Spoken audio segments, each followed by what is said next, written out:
I never was trying to be in your paper, your latest magazine. I was doing it just playing hard, playing the right way, trying to win. I never cared about the fanciness and the all-star games. All I wanted to just be known for is wanting to be one of the greatest defenders that ever played the game. Ah, normal, il est ému. Le nouveau joueur des Pelicans a appris que son maillot allait être retiré par les Grizzlies. Je veux pas gâcher la fête, mais pour moi, c'est pas mérité. Action, réaction. 7 saisons passées à Memphis, des campagnes de playoffs, une finale de conférence et une implication sans faille envers la communauté. Non, franchement difficile de critiquer un joueur comme Tony Allen. Et puis quand tu penses à lui, t'as tout de suite cette image qui te revient en tête.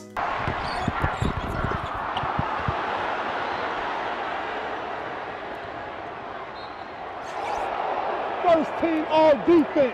Mais quand même, Memphis, vous allez vraiment retirer son maillot?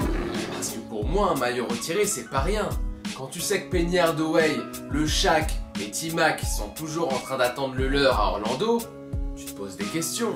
D'accord, Tony Allen, grand défenseur, sans doute d'ailleurs l'un des meilleurs de la ligue à une période. Mais désolé, jamais défenseur de l'année.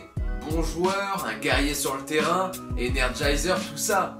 Mais désolé, jamais All-Star. Bon joueur, mais pas grand joueur. Après certes, je suis d'accord avec ceux qui vont te dire oui, il faut aussi valoriser ceux qui sont plus souvent dans l'ombre. Ok, mais si tu retires un numéro, c'est parce que le type a marqué l'histoire de ta franchise. Et pour moi, là, c'est pas le cas.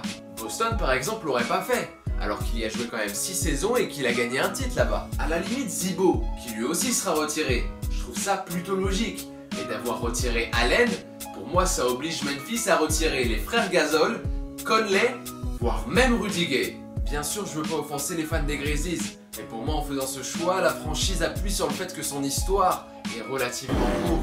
Pour l'instant, donc, les 2 seuls maillots qui seront accrochés au plafond du FedEx Forum seront ceux de Zach Randolph et Tony Allen.